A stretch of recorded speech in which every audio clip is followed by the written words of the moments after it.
Section 67A आपको एक rule बताता है, रूल ऑफ कंसोलिडेशन, है ना।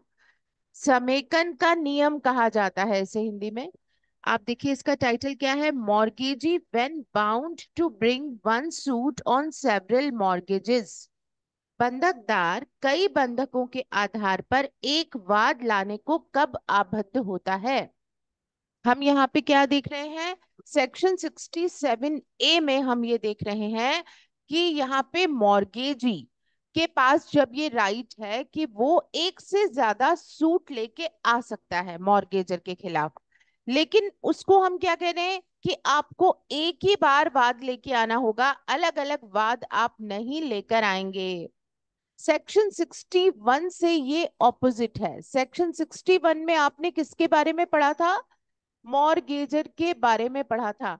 आपने पढ़ा था कि मॉर्गेजर का राइट ऑफ रिडम्पशन, यानी मॉर्गेजर अगर अपनी प्रॉपर्टी को छुड़वाना चाहता है, रिडम्पशन कराना चाहता है, और उसने एक से ज्यादा प्रॉपर्टीज अपनी मॉर्गेजी के पास रखी हुई हैं।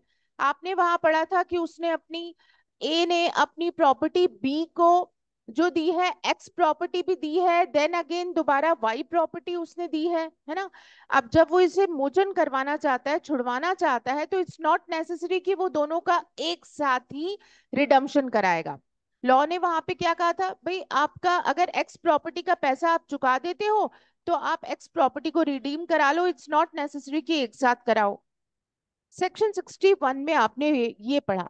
लेकिन सेक्शन 67A जो कि 1929 के अमेंडमेंट से जोड़ा गया था, पहले नहीं था ये, 1929 में इसे जोड़ा गया था, और ये बताता है मॉर्गेजी के बारे में, ये मॉर्गेजी के अधिकार के बारे में बताता है, right to file suit. Mortgagee कब वाद लेके आएगा, किस तरह लेके आएगा, किसके खिलाफ लाएगा, ये तो आप जानते हैं। मॉर्गेजी मॉर्गेजर के खिलाफ सूट कब फाइल करता है, जब उसे उसका पैसा नहीं मिलता, जब उसे उसका लोन का अमाउंट नहीं मिलता, तो वो क्या करता है, सूट फाइल करता है। यहां अगर कंडीशन ऐसी है जहां मॉर्गेजी जो हैं उनके पास एक मॉर्गेजर ने अपनी एक से ज्यादा प्रॉपर्टीज को मॉर्गेज रखा हुआ है, ठीक है। जैसे अपन इलस्ट्रेशन देखते हैं, ए जो मॉर्गेजर है उसने बी मॉर्गेजी से एक लोन लिया और अपनी एक एक्स प्रॉपर्टी जो है वो सिक्योरिटी के रूप में रखी, और इसमें लोन इसने कितना लिया था, 1 लाख का, जो उसे कब चुकाना था, 2024 फर्स्ट जनवरी को पे करना था। किसको, ए को पे करना था। दूसरा इसने फिर एक लोन लिया है, मॉर्गेजर ने किससे लिया है, इसी व्यक्ति से लिया है, और अब इसने अपनी कौन सी प्रॉपर्टी दे दी, वाई नाम की प्रॉपर्टी, और इस पे इसने 2 लाख रुपए का लोन लिया, जो इसे कब चुकाना था, इसे चुकाना था 15 जुलाई 2024 को। देख रहे हैं, मॉर्गेजी कौन है यहाँ पे, मिस्टर बी, जिसके पास मॉर्गेजर की एक से ज्यादा प्रॉपर्टीज मॉर्गेज रखी गई हैं। अब अगर यहाँ पे क्या हो रहा है, फैक्ट आ गए अपने सामने। अगर जो पहला लोन है वो कब चुकाना था, 1 जनवरी 2024 को, वो अगर पे ऑफ नहीं होता तो कॉज ऑफ एक्शन अराइज हो गया, वाद हेतु अराइज हो गया। 1 जनवरी को क्या कर सकता है यहाँ पे मॉर्गेजी, मॉर्गेजर के खिलाफ वाद दायर कर सकता है। लेकिन अगर इसने यहाँ पे वाद दायर अभी नहीं किया, अभी उसने एक्शन नहीं लिया, हालांकि इसका राइट आ गया, कुछ समय बाद 15 जुलाई 2024 को फिर ये रकम क्या हो गई है, बकाया, कौन सी रकम, दूसरे लोन की। अब फिर कॉज ऑफ एक्शन अराइज हो गया है, ठीक है। अब 15 जुलाई 2024 को भी ये क्या कर सकता है, इस सेकंड वाले लोन के लिए वाद दायर कर सकता है।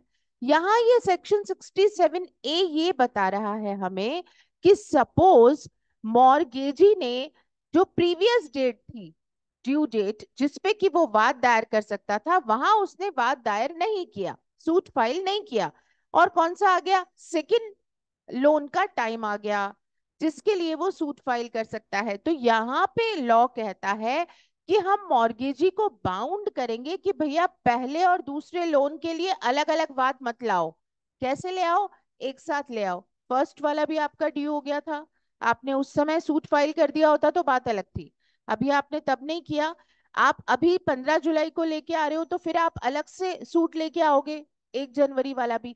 इससे बेटर है इन दोनों को ज्वाइंट करो, एक ही वाद आपको मॉर्गेजर के खिलाफ लाना है। हम इस बात के लिए बाउंड करते हैं यहाँ पे मॉर्गेजी को। ये सेक्शन 67A क्या कहता है? बाउंड करता है, बाध्य करता है मॉर्गेजी को कि आप अलग अलग वाद नहीं लाओगे। पहला वाला अगर लेके आ चुके हो टाइम पे तो बात अलग है, डिले हो गया है तो फिर आप अलग वाद नहीं लाओगे, फिर दूसरे लोन का भी आपको एक साथ ही लाना होगा। इसे कहा जाता है रूल ऑफ कंसोलिडेशन, समेकन का नियम। सेक्शन 67 में अपन क्या पढ़ते हैं? कंसोलिडेशन।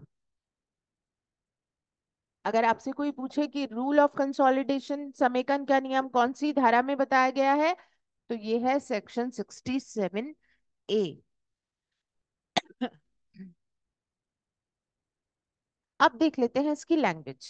ठीक है, अब लीजिए डायरेक्ट कंसेप्ट समझ आ गया। अब भाषा देखते हैं इसकी। अब मॉर्गेजी हु होल्ड्स टू और मोर मॉर्गेजेस, एक ऐसा मॉर्गेजी बंधक ग्रहिता जो होल्ड करता है, धारण करता है दो या दो से ज्यादा बंधक mortgages executed by the same mortgagor, जो किसने एग्जीक्यूट किए हैं? एक ही मॉर्गेजर के द्वारा एग्जीक्यूट किए हुए हैं। ए नहीं, एक एक एक्स प्रॉपर्टी रखी है, फिर ए नहीं दूसरा लोन भी लिया और वाई प्रॉपर्टी रखी है,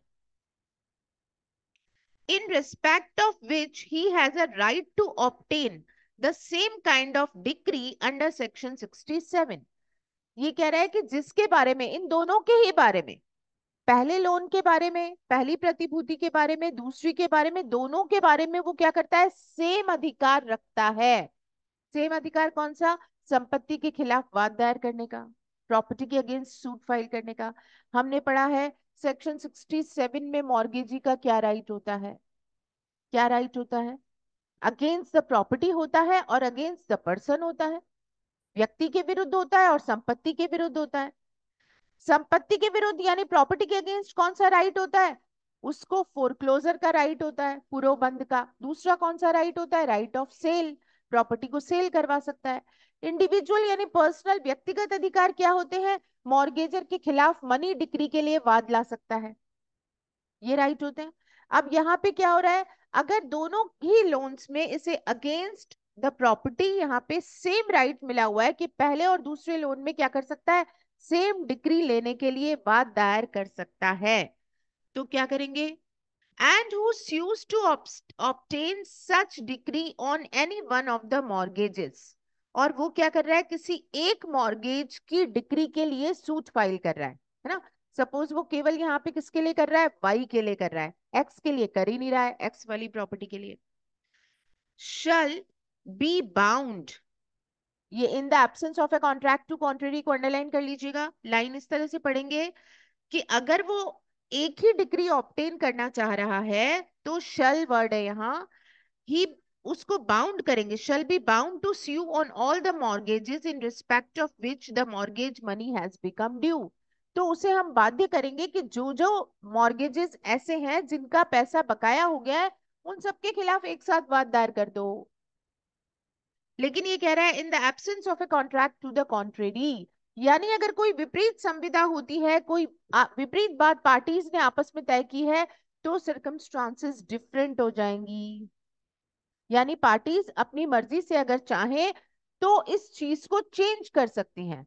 जब इन्होंने मॉर्गेज के कॉन्ट्रैक्ट में एंटर किया था तो अपनी मर्जी से इन टर्म्स एंड कंडीशंस को चेंज कर सकती हैं, यानी मॉर्गेजी पे लगाई गई इस बाउंडेशन को हटाया जा सकता है बाय द कॉन्ट्रैक्ट।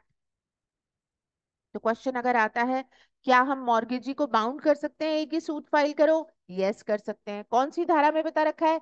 67A में बता रखा है। कौन से अमेंडमेंट से जोड़ा था इसे? 1929 से जोड़ा था। क्या इसका कोई एक्सेप्शन है? यस अपवाद है। कहाँ बताया गया है? इसी धारा में बताया गया है कि पार्टीज अगर कॉन्ट्रेरी कॉन्ट्रैक्ट कर लेती हैं, विपरीत संविदा कर लेती हैं, तो इससे छूट भी मिल सकती है। बताइए बात समझ में आई? लैंग्वेज भी क्लियर है? हिंदी में भी पढ़ लो आप लोग, कहीं कोई दिक्कत आ रही हो इसकी लैंग्वेज में तो उसको भी देख लो।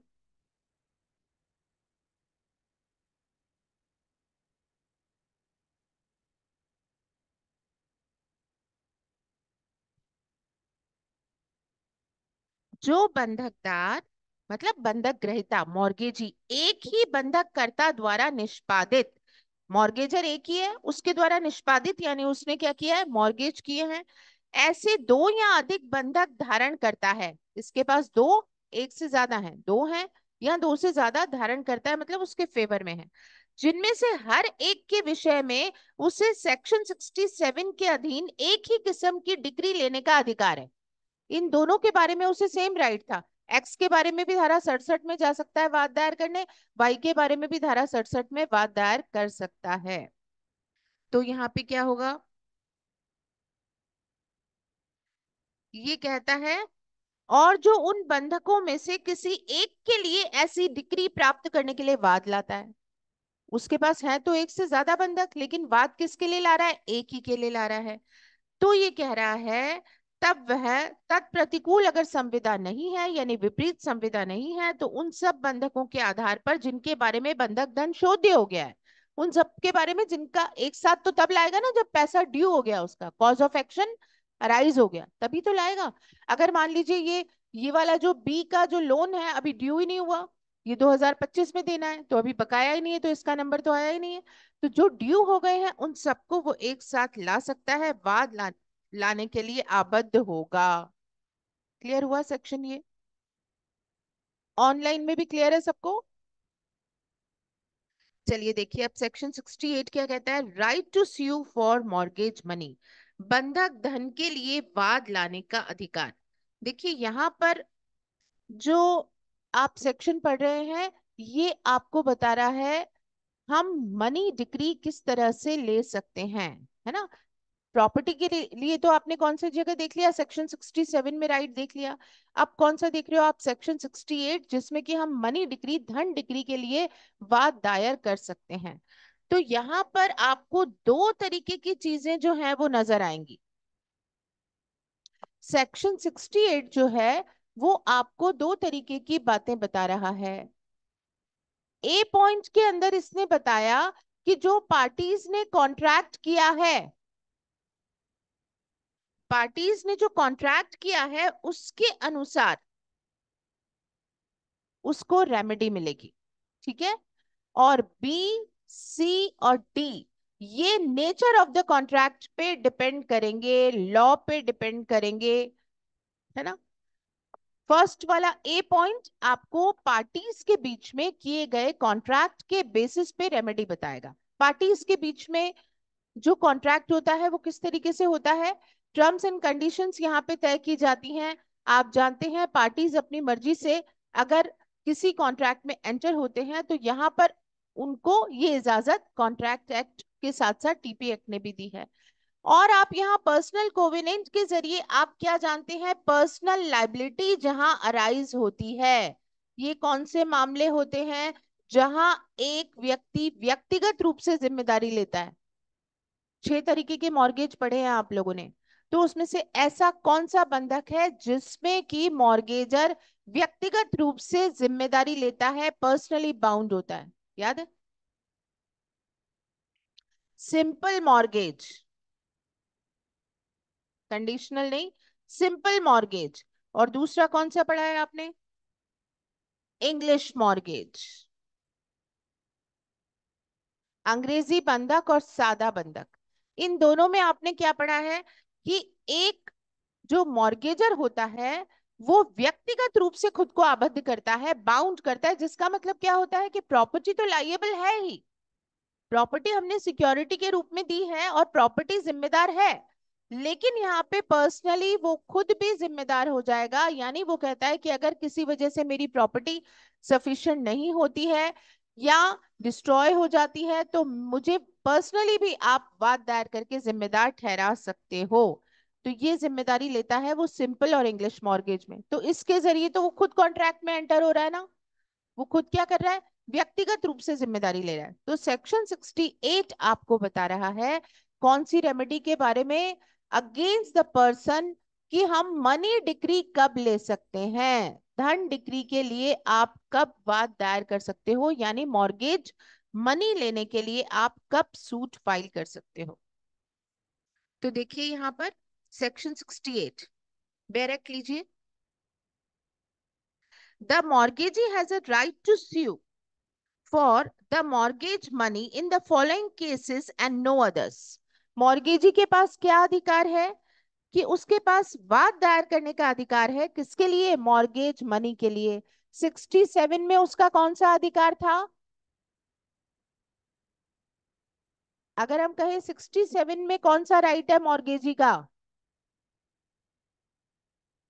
फोरक्लोजर और सेल का, है ना। ऑब्जेक्टिव के हिसाब से अपने को ध्यान रखना है कि सेक्शन 67 जो हमें बता रहा है वो बता रहा है पुरोबंध का, यानी फोरक्लोजर का राइट, कि रिडम्पशन का राइट नहीं देंगे हम मॉर्गेजर को। और दूसरा, प्रॉपर्टी को सेल करवाने का, विक्रय कराने का, यानी जो उसमें 67 में जो राइट बताए गए हैं मॉर्गेजी के, वो है अगेंस्ट द प्रॉपर्टी, संपत्ति के विरुद्ध।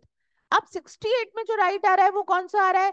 मनी डिक्री, धन डिक्री हमें लेनी है, हमारा पैसा हमें वसूल करना है जो हमने लोन और ब्याज का दे रखा है।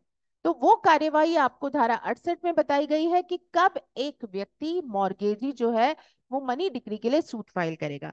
तो ये पहली कंडीशन देखिए, where the mortgagor binds himself to repay the same, जहां बंधक करता बंधक धन के प्रति संदाय के लिए अपने आप को आबद्ध करता है। मैंने बताया आपको 68 ए के अंदर वो क्या कर रहा है? व्यक्तिगत रूप से बाध्य कर रहा है, पर्सनल लायबिलिटी, कि मैं यहाँ पे पैसा चुकाने के लिए जिम्मेदार हूँ, वो पेमेंट करने के लिए लाइएबल है। ये कौन से मॉर्गेजेस में पढ़ा है आपने? सिंपल मॉर्गेज में पढ़ा है और इंग्लिश मॉर्गेज में पढ़ा है कि पर्सनल लायबिलिटी होती है। तो ये पॉइंट आपको क्लियर हुआ। ए पॉइंट, किसको सबसे पहली सिचुएशन ये है कि जहां उसने मॉर्गेजर ने खुद कह दिया था कि मैं पर्सनली लाइएबल हूं, वहां डेफिनेटली हम उसके खिलाफ मनी डिक्री का सूट लेके आ सकते हैं। दूसरा ये क्या कह रहा है कि जहां पे क्या हुआ है, मॉर्गेज प्रॉपर्टी डिस्ट्रॉय हो गई है। बी पॉइंट में क्या हो रहा है कि मॉर्गेज प्रॉपर्टी डिस्ट्रॉय हो गई, या तो पूरी डिस्ट्रॉय हो गई है, पूरी नष्ट हो गई है, या फिर आंशिक रूप से निरस्त हो गई, नष्ट हो गई है। मैंने आपको प्रॉपर्टी की सिक्योरिटी दी थी, अब वो प्रॉपर्टी की सिक्योरिटी क्या हुआ? डिस्ट्रॉय हो गई वो प्रॉपर्टी किसी वजह से, या तो पार्टली या होली, पूर्णतः या आंशिक। तो अब आपके पास सिक्योरिटी तो कुछ रही नहीं, तो आप क्या करोगे? मनी डिक्री का ही सूट फाइल करोगे। या फिर आपको जो प्रॉपर्टी दी थी अब वो उसका वैल्यू कम हो गया और वो क्या हो गई है? डिमिनिश हो गई है, यानी इनसफिशियंट हो गई है, अपर्याप्त हो गई है। अपर्याप्त का मतलब भी आपने प्रीवियस क्लासेस में जाना है कि सिक्योरिटी कब सफिशिएंट मानी जाती है, याद है ना। तो इनसफिशियंट अगर सिक्योरिटी हो गई है, यहाँ सिक्योरिटी डिस्ट्रॉय हो गई है, तो हमारे पास रास्ता ही क्या है? क्योंकि संपत्ति तो हमारे पास है नहीं। तो देखिए, where by any cause other than the wrongful act or default of the mortgagor or mortgagee, ये कह रहा है जहां किसी कारण से, लेकिन वो कारण कौन सा है? मॉर्गेजर या मॉर्गेजी की गलती नहीं है, उन दोनों में से किसी की भी यहाँ पे मिस्टेक नहीं है। और क्या हुआ है? The mortgage property is Holi और पार्शियली डिस्ट्रॉयड, जो बंधक रखी गई संपत्ति थी वो या तो पूरी तरह नष्ट हो गई है या आंशिक रूप से नष्ट हो गई है। और the security is rendered insufficient with in the meaning of section 66, या फिर वो सिक्योरिटी क्या हो गई है? अपर्याप्त हो गई है, इनसफिशिएंट हो गई है, जिसके बारे में सेक्शन 66 हमें बताता है कि कब इनसफिशिएंट मानी जाएगी। And the mortgagee has given the mortgagor a reasonable opportunity for providing further security enough to render the whole security sufficient and the mortgager has failed to do so। मतलब जब प्रतिभूति क्या हुई? अपर्याप्त हो गई, कम हो गई प्रतिभूति, तो यहाँ पे मॉर्गेजी ने मॉर्गेजर से कहा कि भाई आप इसे सफिशिएंट कर लो, आप इसे पूरा कर लो, लेकिन उसने सफिशिएंट भी उसे नहीं किया, पर्याप्त नहीं किया। ऐसा करने में वो असफल हो गया।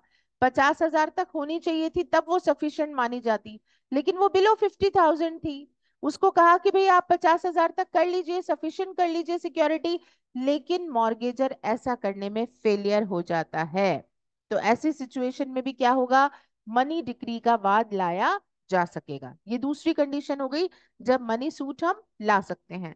देखिए क्या कह रहा है ये हिंदी में भी, जहां बंधक कर्ता या बंधकदार के सदोष कार्य या व्यतिक्रम से भिन्न, मतलब इनके अलावा, ना तो किसकी गलती है, मॉर्गेजर की, ना किसकी गलती है, मॉर्गेजी की। उनके अलावा कोई कारण है, किसी हेतु से बंधक संपत्ति या तो पूरी तरह नष्ट हो गई है या भागता है मतलब पार्शियल नष्ट हो गई है, आंशिक रूप से नष्ट हो गई है, या फिर प्रतिभूति जो है वो धारा 66 में अपर्याप्त हो गई है, इनसफिशिएंट हो गई है, और बंधकदार ने बंधककर्ता को अतिरिक्त प्रतिभूति देने के लिए अवसर दिया है, मॉर्गेजी ने अपॉर्चुनिटी दी उसे कि ये पूरा हो जाए, और बंधककर्ता ऐसा करने में क्या हो गया, असफल हो गया, फेलियर हो गया। क्लियर हुआ सेकंड पॉइंट। देखिए third, where the mortgagee is deprived of the whole or part of his security by or in consequences of the wrongful act or default of the mortgager।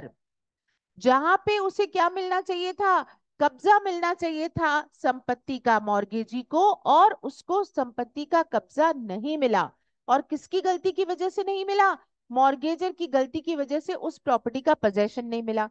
बताओ ऐसा कहाँ होता है, कौन सा मॉर्गेज ऐसा है जहां प्रॉपर्टी का पोजेशन दूसरी पार्टी के पास जाना जरूरी होता है,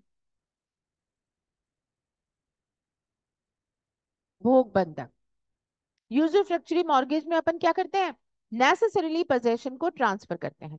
तो यहाँ पर उसे क्या हुआ, मॉर्गेजर ने कहा था मैं आपको पोजेशन दे दूंगा, लेकिन उसे पोजेशन उसने नहीं दिया, या फिर क्या हुआ, पोजेशन तो दिया था लेकिन कोई दूसरा ऐसा व्यक्ति जिसका ज्यादा हक था, ज्यादा टाइटल था, उसने डिप्राइव कर दिया, उसे निकाल दिया वहां से कि नहीं भैया आपका टाइटल नहीं है, ये तो हमारे कब्जे में प्रॉपर्टी रहेगी, क्योंकि बैंक वालों ने या किसी क्रेडिटर ने कहा ये संपत्ति पर पहले हमारा हक है।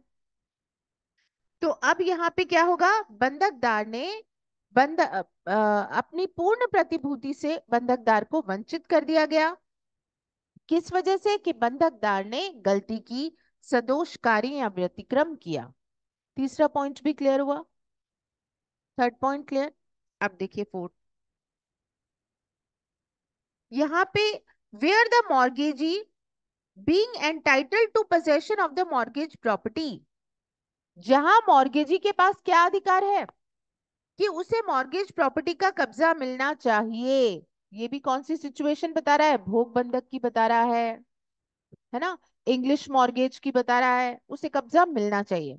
या फिर एनामोलस मॉर्गेज में हमने तय किया है कि जहां पर हम ट्रांसफर करेंगे पोजेशन, तो जहां उसे संपत्ति का कब्जा मिलना चाहिए था, the mortgagor fails to deliver the same to him, बंधक करता क्या हो गया है, फेल हो गया है, असफल हो गया है, उसे कब्जा नहीं दे पाया, or to secure the possession thereof, उसे पोजेशन दे भी नहीं पाया, उसकी सिक्योर भी नहीं कर पाया कि नहीं भाई आज नहीं हो पाया मैं कल दे दूंगा, या ऐसा पोजेशन भी नहीं दे पाया जो विदाउट एनी इंटरफेरेंस हो, जो बेहतर हक वाला व्यक्ति है वो हस्तक्षेप करेगा। Without disturbance by the mortgager or any person claiming under a title superior to that of the mortgager, मतलब बिना हस्तक्षेप वाला कब्जा देना, आपको जब कब्जा देना पड़ेगा तो कैसा देना पड़ेगा, विदाउट एनी इंटरफेरेंस देना पड़ेगा, तो बिना हस्तक्षेप वाला कब्जा देने में मॉर्गेजर असफल हो गया है। ऐसी सिचुएशन भी होगी तो क्या होगा, मॉर्गेजी के पास संपत्ति तो है ही नहीं, तो उसे क्या करना पड़ेगा, मनी डिक्री के लिए ही वाद दायर करना पड़ेगा। क्लियर हुई बात। अब देखिए क्या कह रहा है, provided that in case refer to in clause A a transferee from the mortgagor or from his legal representative shall not be liable to be sued for the mortgage money. लेकिन इसने कंडीशन बता दी कि जब आप clause A के लिए वाद लाना चाहते हो तो आप केवल मॉर्गेजर के खिलाफ वाद लाओगे, व्यक्तिगत रूप से जहां पे वो आबद्ध होता है, पर्सनली बाउंड हुआ था ना मॉर्गेजर, जहां वहां पे सूट किसके खिलाफ फाइल होगा, केवल मॉर्गेजर के खिलाफ, उसके किसी ट्रांसफरी या लीगल रिप्रेजेंटेटिव के खिलाफ नहीं होगा, क्योंकि वहां पे पर्सनल लाइबिलिटी केवल मॉर्गेजर ने ली थी, उसका कोई ट्रांसफरी जिम्मेदार नहीं होगा। तो यहाँ पे लिखा है कि खंड क में निर्देशित दशा में बंधक करता या उसके विधिक प्रतिनिधि का कोई अंतरिति इस दायित्व के अधीन नहीं होगा।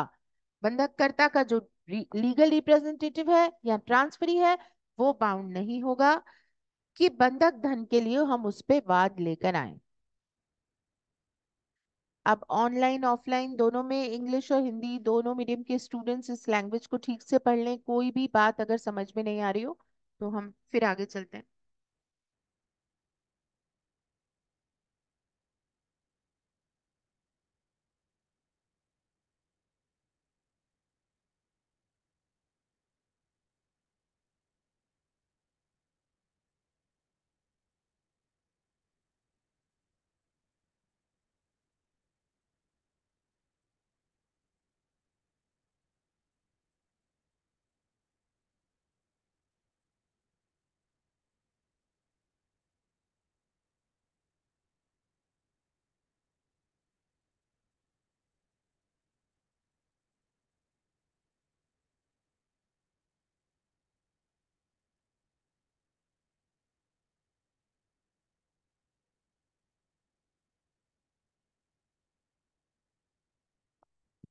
पूरा सिंह क्लियर है आपको?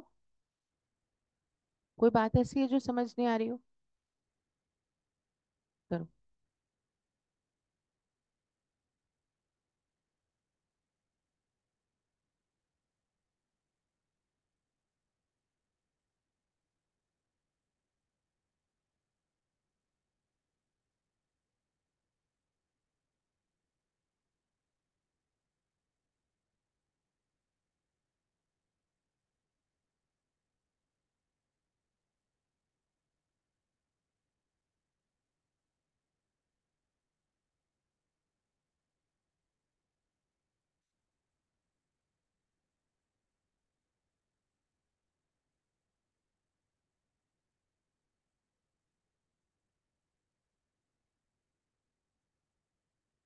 अनुष्का, अंकिता एंड खुशी, आप लोगों का भी कोई इस सेक्शन पे क्वेरी है तो आप पूछ सकते हैं, अभी तक जो पढ़ा आपने। No ma'am. No ma'am. No ma'am. Yes, clear है। D point.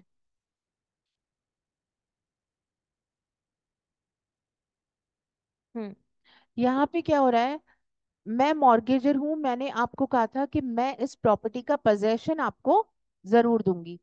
अब ये मैं कौन सी सिचुएशन में कह सकती हूँ? अगर भोग बंधक होता है तो मुझे कब्जा देना होता है, इंग्लिश मॉर्गेज होता है तो भी मुझे कब्जा देना होता है, या फिर विलक्षण प्रकृति का मॉर्गेज जहां हमने आपस में टर्म्स एंड कंडीशंस तय की हैं, उस अनुसार क्या होता है? या तो इमीडिएट पोजेशन देना होता है कब्जा, और या फिर मैंने ये कहा कि मैं 2 महीने बाद दे दूंगी तो भी चलेगा।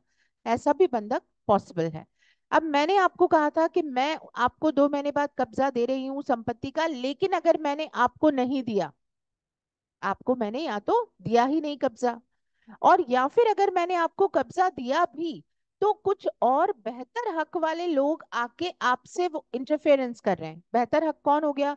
मान लीजिए आपसे भी पहले मैंने किसी और से, बैंक वालों से मैंने लोन ले रखा था, अब इस प्रॉपर्टी का पैसा बकाया हो गया है, लोन का पैसा बकाया हो गया है, और वो लोग बैंक वाले कह रहे हैं ये संपत्ति पे तो हमें कब्जा करना है, हमें इसे सेल करवाना है कोर्ट के थ्रू।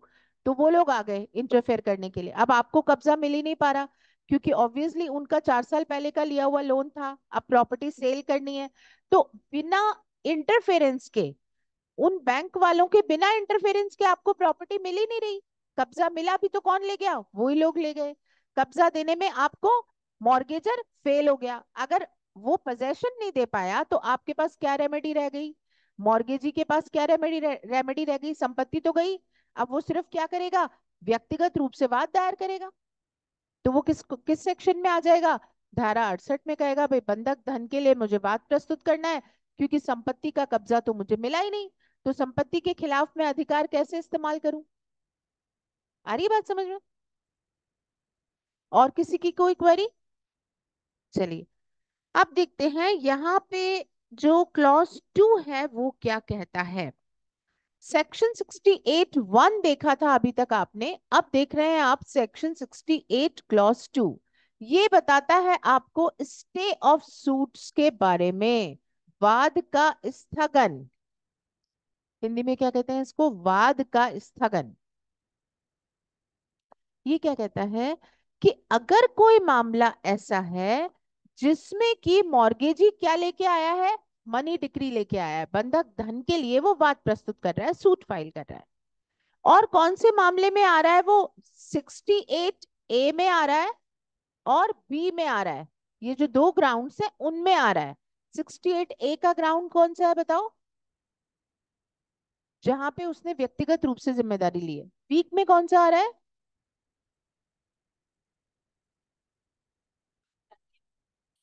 या इनसफिशिएंट हो जाती है। तो ये दोनों पॉइंट पे अगर वो क्या कह रहा है, मॉर्गेजी इन दोनों में से किसी भी आधार पे वाद दायर कर रहा है मॉर्गेजर के खिलाफ, तो कोर्ट कहेगा कि भैया आपको क्या करना है, आपको ये जो अधिकार है ना मनी डिक्री का, ये हम तब देंगे, मनी डिक्री का राइट, जब आप प्रॉपर्टी से रिलेटेड राइट्स को क्या करोगे, छोड़ोगे। आपको दोनों लड्डू एक साथ नहीं मिलेंगे मिस्टर मॉर्गेजी, आपको दोनों लड्डू एक साथ नहीं मिलेंगे। मतलब आप व्यक्तिगत रूप से भी वाद दायर करने आ रहे हो, आप अगर संपत्ति के खिलाफ भी वाद दायर करने आ रहे हो, तो हम ये दोनों चीजें आपको नहीं देंगे। आप पहले ये कहो, आप पहले इस बात के लिए राजी हो जाओ कि संपत्ति वाला जो मामला है वो आप छोड़ रहे हो, त्याग कर रहे हो, समर्पण कर रहे हो, कि मैं अब इस आधार पे वाद दायर नहीं करूंगा, इस आधार पे मैं मामला नहीं लेके आऊंगा। अगर आप ये छोड़ने को तैयार हो तो हम आपको मनी डिक्री के लिए लाने की इजाजत देंगे। आपको क्या करना पड़ेगा, एक को छोड़ना पड़ेगा। मनी डिक्री के लिए जो सूट फाइल करने का मॉर्गेजी का राइट है, यहाँ पे कोर्ट के सामने जब मॉर्गेजी आता है कि सर मुझे मेरा पैसा वापस दिलवाओ, और कौन से ग्राउंड पे आ रहा है, ए और बी पे आ रहा है, यानी जहां पर्सनल लाइबिलिटी ली है उसने, या तो तब आ रहा है। तो पर्सनल लाइबिलिटी जो ली जाती है वो सिंपल मॉर्गेज में ली जाती है, इंग्लिश मॉर्गेज में ली जाती है, तो प्रॉपर्टी भी होती ही है ना वहां पे, यानी दोनों अधिकार होते हैं वहां पे उसके पास। तो कोर्ट कह रहा है भैया दोनों अधिकारों को नहीं देंगे हम आपको, आप मनी डिक्री के लिए आ रहे हो तो आपको ये लिखना पड़ेगा कि मैं प्रॉपर्टी से रिलेटेड मेरे जो राइट थे इस मॉर्गेज में, मैं उनको समर्पण कर रहा हूँ, छोड़ रहा हूँ, तो हम आपको देंगे। नहीं तो फिर माथा खपाने आ जाओगे कि प्रॉपर्टी के खिलाफ भी राइट है मेरा, तो हम वो नहीं देंगे आपको। तो ये रिलिंक्विश करना पड़ेगा। यहां पर भी क्या हो रहा है, या तो प्रतिभूति अपर्याप्त हो गई है, लेकिन है तो सही ना, इनसफिशिएंट हो गई लेकिन है, पार्शियली डिस्ट्रॉय हो गई है, पूरी तरह डिस्ट्रॉय नहीं हुई है। तो यानी यहाँ पर और यहाँ पे दोनों जगह प्रॉपर्टी के अगेंस्ट और व्यक्ति के अगेंस्ट दोनों राइट हो रहे हैं। तो यहाँ पे कोर्ट कह रहा है कि तब तक हम रोक देंगे वाद को, जब तक आप ये नहीं कह देते हो कि दोनों में से क्या मंजूर है आपको। क्लियर हो रही है बात। तो इसे कहा जाता है स्टे ऑफ सूट, वाद का स्थगन। मॉर्गेजी से कोर्ट कहता है कि आपको मनी डिक्री चाहिए तो आपको ये कहना पड़ेगा कि आप प्रॉपर्टी से रिलेटेड राइट्स को वेव कर रहे हो, त्याग कर रहे हो, छोड़ रहे हो, तब हम आपको ये राइट देंगे। क्लियर। ये प्रोविजन सेम आपको सीपीसी में कहीं नजर आता है,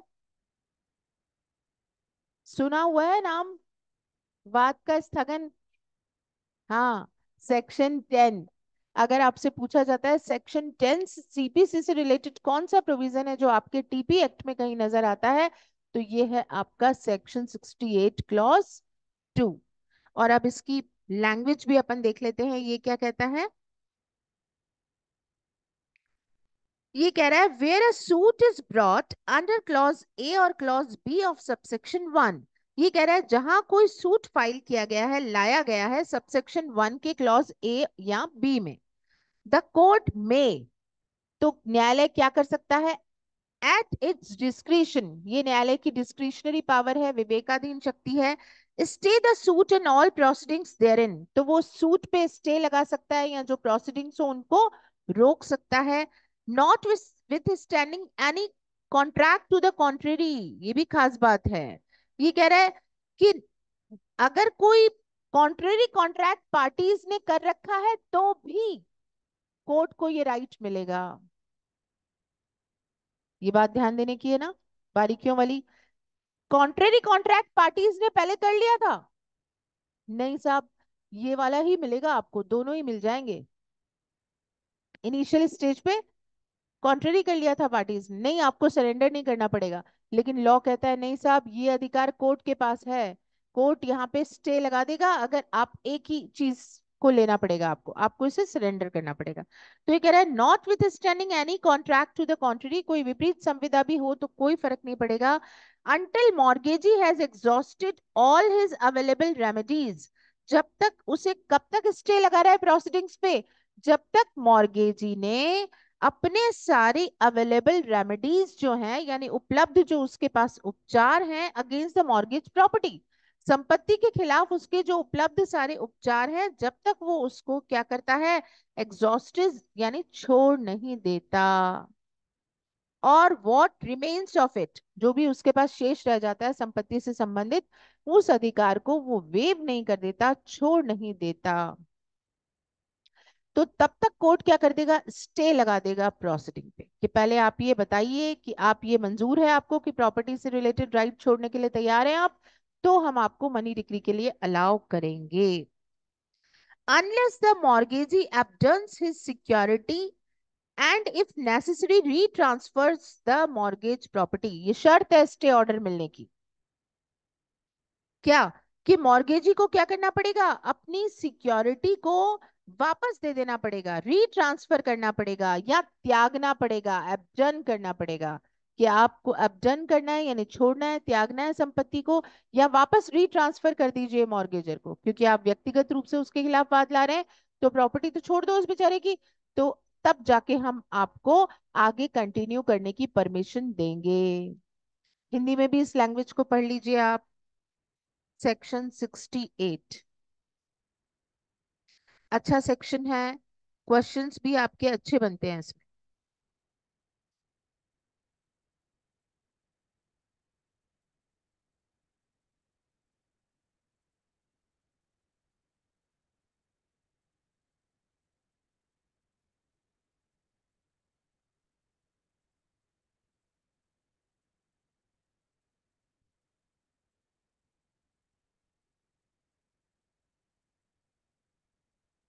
ऑनलाइन में किसी का कोई सवाल नहीं?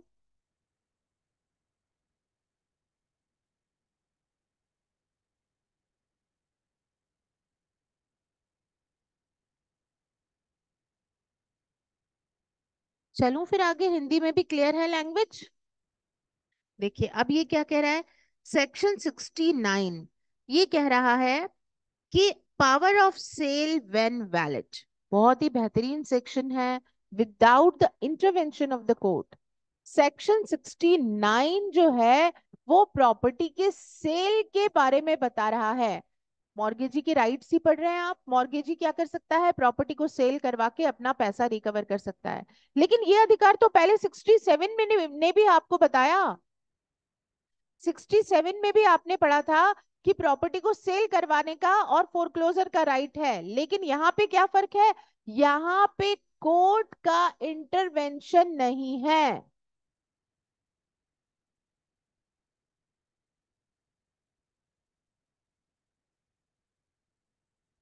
न्यायालय के हस्तक्षेप के बिना हम किस तरीके से प्रॉपर्टी को सेल करवा सकते हैं, कौन करवाएगा, मॉर्गेजी खुद। तो ये सर्कमस्टांसेस आपको इस सेक्शन में बताई गई हैं, तो इंपॉर्टेंट है ये सेक्शन। देखते हैं इसको, power of sale when valid, विक्रय करने का जो पावर है वो कब वैध होगा, अ मॉर्गेजी और any person acting on his behalf, या तो मॉर्गेजी इस अधिकार को रखेगा या कौन रखेगा, उसके बिहाफ पे कोई अन्य व्यक्ति, shall subject to the provisions of this section. देखिए बेच सकते हो प्रॉपर्टी को, लेकिन इस धारा की शर्तों को पूरा करके, जो लॉ कह रहा है उसी अकॉर्डिंग तो बेचोगे। तो आपको सेल करने का राइट कब मिलेगा, जब आप इस सेक्शन में बताई गई कंडीशंस को फुलफिल करते हो। Then have power to cell or concur in selling the mortgage property, उसे ये पावर है कि वो सेल कर सकता है, प्रॉपर्टी को बेच सकता है, या बेचने के लिए कंकर मतलब सहमत हो सकता है, कॉन्ट्रैक्ट कर सकता है कि वो प्रॉपर्टी को सेल करना चाहता है, या तो पूरी मॉर्गेज प्रॉपर्टी को बेचेगा या उसका कोई भाग और एनी पार्ट देयर ऑफ। लेकिन क्यों बेचेगा, in default of payment of mortgage money, in default of the payment of the mortgage money, वो कब बेचेगा? जबकि उसे बंधक धन नहीं मिला, मॉर्गेज मनी नहीं मिला, without the intervention of the court. खास बात क्या है यहाँ? न्यायालय के हस्तक्षेप के बिना। 67 में और 69 में क्या डिफरेंस है? वहां 67 में न्यायालय के द्वारा हो रहा था सेल, और यहाँ विदाउट इंटरवेंशन हो रहा है। In the following cases and in no others, ये कह रहे हैं केवल यही परिस्थितियां हैं जो ये धारा बता रही है, कोई और परिस्थिति नहीं है जिसमें आप अपने हाथ में ये अधिकार ले लो मिस्टर मॉर्गेजी कि आप प्रॉपर्टी बेच दो। क्लियर? पहला, where the mortgage is an English mortgage, जहां मॉर्गेज कौन सा है? इंग्लिश मॉर्गेज है। And neither the mortgagor nor the mortgagee is a Hindu, Mohammedan or Buddhist. और जो दोनों पार्टीज हैं, दोनों पार्टी कौन कौन होती है? Mortgagor or mortgagee. इनकी जो कास्ट है वो क्या, ना तो वो हिंदू है, ना मुस्लिम है, ना बुद्ध है, इन तीनों में से वो कोई नहीं है। Or a member of any other race, section, tribe or class from time to time specified in this behalf by the state government in the official gazette.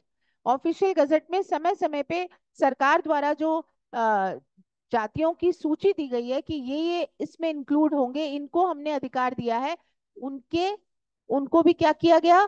इसमें हटा दिया गया।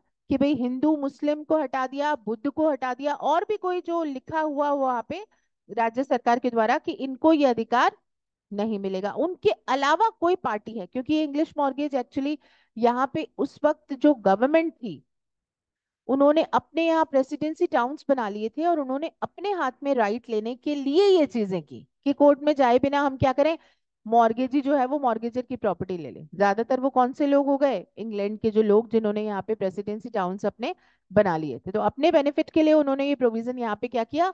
ऐड कर दिया कि अगर कोई पक्षकार दोनों में से हिंदू, मुस्लिम और बुद्ध नहीं है, और या अन्य किसी जो स्टेट गवर्नमेंट ने बताई है उस क्लास में नहीं आता, तो फिर उसे जो है वो ये राइट मिल जाएगा। पहली बात। दूसरा, where a power of sale without the intervention of the court is expressly conferred on the mortgagee by the mortgage deed and the mortgagee is the government. दो बातें बता दी इसने। इसने क्या कहा? मॉर्गेजी जहां पे गवर्नमेंट हो, बी पॉइंट में, जहां मॉर्गेजी कौन है? गवर्नमेंट है, एक पार्टी। और यहाँ पे मॉर्गेज डीड जब बनाया गया था उस समय साफ तौर पे मॉर्गेजी को ये पावर दे दी गई थी कि क्या किया जाएगा?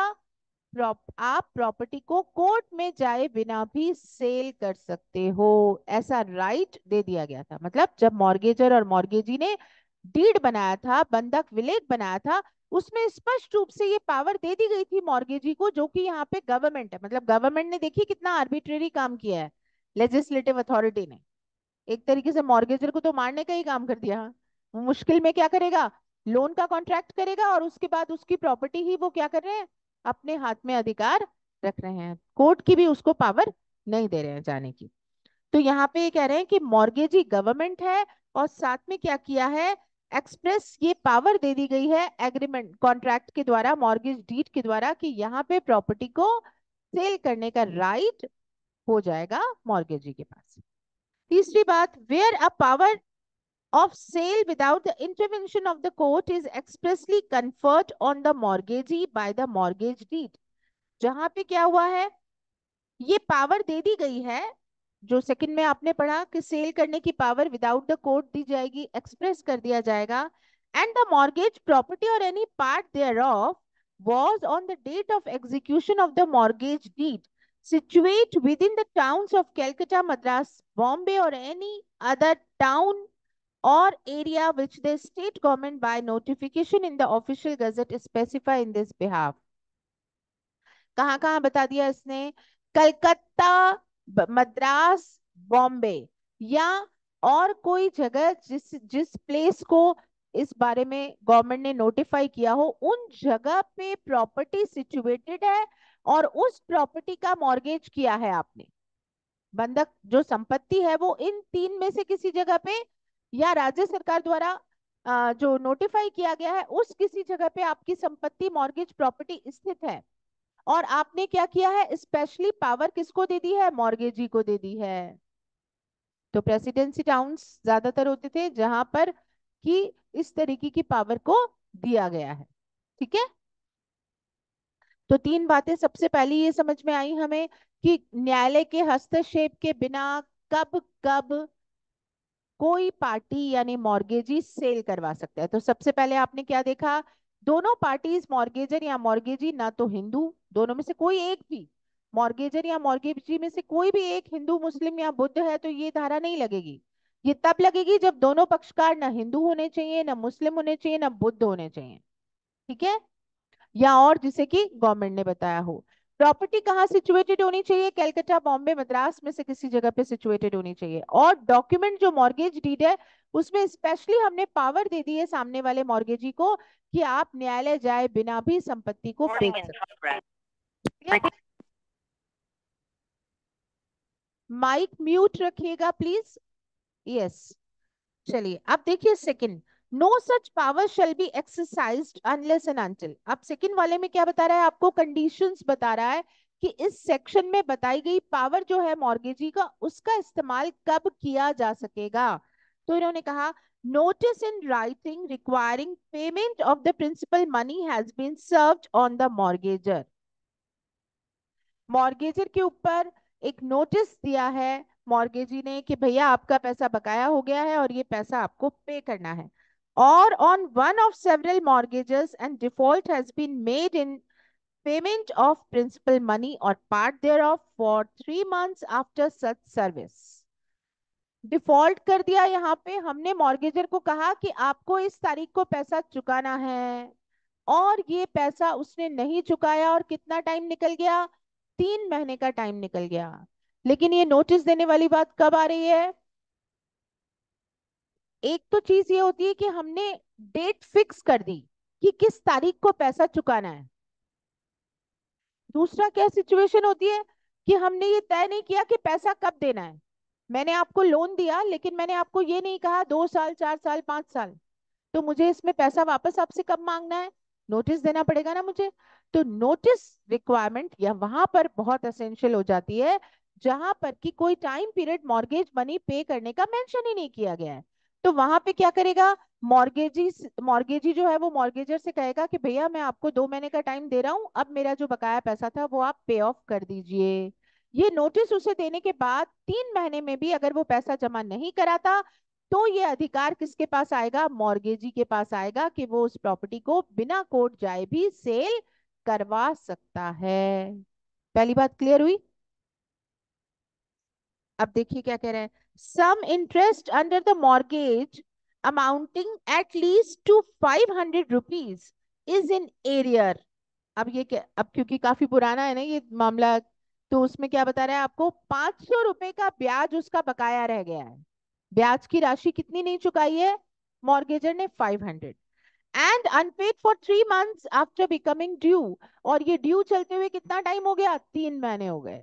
500 रुपीज अगर 3 महीने टाइम पीरियड हो चुका और मॉर्गेजर ने ये ब्याज का पैसा नहीं चुकाया तो ये अधिकार मॉर्गेजी के पास आ जाएगा कि वो बिना कोर्ट जाए प्रॉपर्टी सेल करवा सकेगा। लेकिन जो सबसेक्शन 2 में बताया है वो प्रोसेस बताया है, सबसेक्शन 1 की क्वालिफिकेशन तो एज इट इज एप्लीकेबल होगी। किस किस को ये अधिकार मिलेगा, लिमिटेड लोगों को ये अधिकार मिलेगा। और फिर आगे आपको बताया कैसे एग्जीक्यूट करना है, प्रोसेस क्या रहेगा, क्लियर। फिर तीसरी बात क्या कह रहा है, सॉरी सेकंड पॉइंट में पहले हिंदी में देख लीजिए, आप लोगों का कोई चीज रह तो नहीं गई, क्लियर है। देखिए अब थर्ड वाला जो पॉइंट है ना वो एक तरीके से प्रोटेक्शन बता रहा है, एक सुरक्षा बता रहा है बायर की। देखिए यहाँ पे हमने किसको राइट दिया सेल करने का, मॉर्गेजी को। मॉर्गेजी, सपोज मैं मॉर्गेजर हूं और ये प्रियंका जी जो है वो मॉर्गेजी हैं, इन्होंने प्रॉपर्टी को सेल करने का राइट इस धारा में मिल गया जो क्या कहता है न्यायालय जाए बिना कोर्ट जाए बिना ये प्रॉपर्टी बेच सकती हैं। एक्स नाम की मेरी प्रॉपर्टी इन्होंने किसको बेच दी, पूजा को। प्रियंका ने ये प्रॉपर्टी किसको बेची, पूजा को। ये प्रोसेस फॉलो करना था आपको, प्रोसेस कौन सा फॉलो करना था, नोटिस देना था। उसके बाद 3 महीने का टाइम पीरियड निकलना था, लेकिन आपने 2 महीने बाद ही क्या कर दिया, प्रॉपर्टी सेल कर दी। समझ रहे हैं आप? आपने कोई ना कोई गलती कहाँ पे कर दी, मॉर्गेजी ने इस प्रॉपर्टी को बेचते समय प्रोसीजर फॉलो प्रॉपर नहीं किया, गलती कर दी, इरेगुलरिटी कर दी, कोई शर्त नियम पूरा नहीं किया। लेकिन इसमें उसकी क्या गलती है, बायर की? बायर को क्या पता? वो बायर जो बोनाफाइड वे से चीजों को खरीद रहा है, प्रॉपर्टी को खरीद रहा है, उसे प्रोटेक्शन दिया गया है, इस सेल को वैलिड माना जाएगा। लेटर ऑन इसे वॉइड डिक्लेयर नहीं कराया जा सकता इस बेसिस पे कि साहब कोई ना कोई इरेगुलरिटी रह गई, आपने कोई ना कोई शर्त पूरी नहीं की। क्लियर हुई बात? आप लैंग्वेज पढ़ो। When a sale has been made in professed exercise of such a power, जहां पर कि कोई विक्रय किया गया है इस धारा का प्रयोग करते हुए, the title of the purchaser shall not be impeachable, तो क्रेता का जो हक है वो वंचित नहीं होगा, तोड़ा नहीं जाएगा, छीना नहीं जाएगा, on the ground that no case had arisen to authorize the sale। अगर ये कहा जाए कि भाई कोई मामला बनता ही नहीं था, कोई ऐसा मामला बनता ही नहीं था कि मॉर्गेजी सेल कर सके, फिर भी इसने सेल कर दिया, तो इरेगुलर, और that due notice was not given, या फिर कहा जा रहा है कि नोटिस ही नहीं दिया था आपने प्रॉपर, और that the power was otherwise improperly और इरेगुलरली एक्सरसाइज्ड, या ये कहा जा रहा है बाद में सेल के बाद कि सही तरीके से इस पावर का इस्तेमाल ही नहीं किया गया था। But any person damnified by an unauthorized or improper or irregular exercise of the power shall have remedy in damages against the person exercising the power। तो ये कह रहा है कि उसके क्रेता के अधिकार पर भी कोई फर्क नहीं पड़ेगा, और कोई अन्य व्यक्ति भी हो, कोई अदर पर्सन भी हो जिसे इस वजह से कोई नुकसान हुआ है, डैमेज हुआ है, कि भाई यहाँ पे प्रोसीडिंग्स प्रॉपरली फॉलो नहीं की गई, शर्तों को पूरी तरीके से नहीं इस्तेमाल किया गया था, तो उसको भी क्षतिपूर्ति देने का काम यहाँ पे किया जाएगा।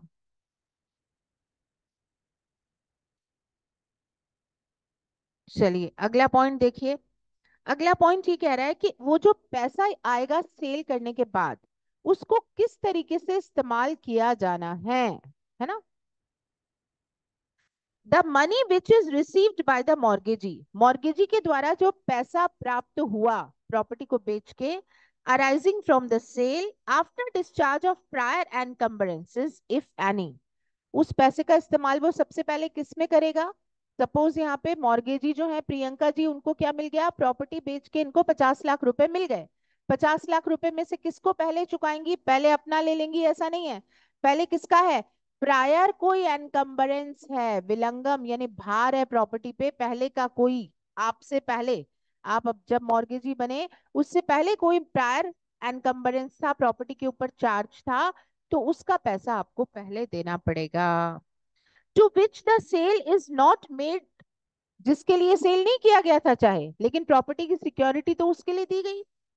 Subject or after payment into court under section 57 of a sum to meet any prior encumbrance, तो 50 लाख में से इनको क्या करना पड़ेगा? कोर्ट में धारा 57 के अनुसार पैसा जमा कराना पड़ेगा, कि इनका ये पैसा बकाया, जो पहले वाले लोगों का 10 लाख है, तो ये 10 लाख मैं कोर्ट में जमा करा रही हूँ, प्रायर एनकम्बरेंस वाला, पूर्व जिनका विलंगम था। Shall in the absence of a contract to contrary be held by him in trust to be applied by him। First, अब ये कॉन्ट्रेरी कॉन्ट्रैक्ट नहीं हो तो अब ये पैसे को कैसे कैसे होल्ड करेगा? पहले तो इसने सबसे पहले किसको दे दिया? जो प्रायर जिनका बनता था। फिर किसमें क्या निकालेगा? In payment of all cost charges and expenses properly incurred by him as incident to cell or any attempted sale, जितने भी कॉस्ट लगी, खर्चे लगे वाद और कार्यवाहियों में, वो सारा पहले निकालेंगे। 10 लाख रुपए तो आपने किसको दे दिए? प्रायर एनकम्बरेंस वालों को। आपके 2 लाख रुपए या जो भी पैसा, 50,000 रुपए, जो भी आपका खर्चा किसमें लगा है इन सारी कार्यवाहियों में, कि जो आपने इस प्रॉपर्टी को सेल किया उसमें आपका जो कॉस्ट लगा, जो खर्चा लगा, वो आप निकालोगे। And secondly in discharge of the mortgage money and cost and other money if any due under mortgage, उसके बाद तीसरे नंबर पे मिस्टर मॉर्गेजी आप इस प्रॉपर्टी में से पैसा ले सकते हो। पहले नंबर पे हमने किसको दिया? जिनका पहले नंबर था, प्रायर मॉर्गेजी। दूसरे नंबर पे हमने खर्चे निकाले। तीसरे नंबर पे मॉर्गेज मनी और जो भी पैसा ब्याज वगैरह या खर्चा कुछ बकाया हो वो मॉर्गेजी ले लेगा। And the residue of the money so received, और जो बचा हुआ पैसा है वो किसको दे दिया जाएगा? उस व्यक्ति को दे दिया जाएगा जो मॉर्गेज प्रॉपर्टी के लिए एंटाइटल होगा और authorised to give receipts for the proceeds of the sale thereof. और जितनी भी रसीदें एविडेंसेस होंगे वो सारी भी क्या की जाएंगी? दे दी जाएंगी कि भाई हमने ऐसे ऐसे इस पैसे को खर्च किया। फिर इसने फिफ्थ पॉइंट क्या कहा कि सेक्शन 69A में जितनी भी बातें आपने पढ़ी हैं या इस धारा में आपने जो भी बात पढ़ी है, सेक्शन 69 और 69A में जो बातें आप पढ़ेंगे वो सारा 1 जुलाई से पहले एप्लीकेबल नहीं होगा। मतलब उसको हम पोस्ट एप्लीकेबल नहीं कर रहे हैं। हम इस अधिनियम को जब 1 जुलाई 1882 को टीपी एक्ट आया था उसके बाद ही हम लागू करेंगे। उससे पहले अगर कोई बात है तो उसको हम ये पावर दे ही नहीं रहे कि बिना न्यायालय के वो क्या करे, बेचे। तो ये आपका कंप्लीट हुआ सेक्शन 69 ऑफ टीपी एक्ट। अभी हम प्रोबेशन का एक्ट शुरू करते हैं 2 मिनट में। 2 मिनट 5 मिनट लगी जाएंगे, है ना? जो लोग अभी जुड़े हैं प्रोबेशन की क्लास के लिए, after 5 minutes we are going to start this class of probation. Okay.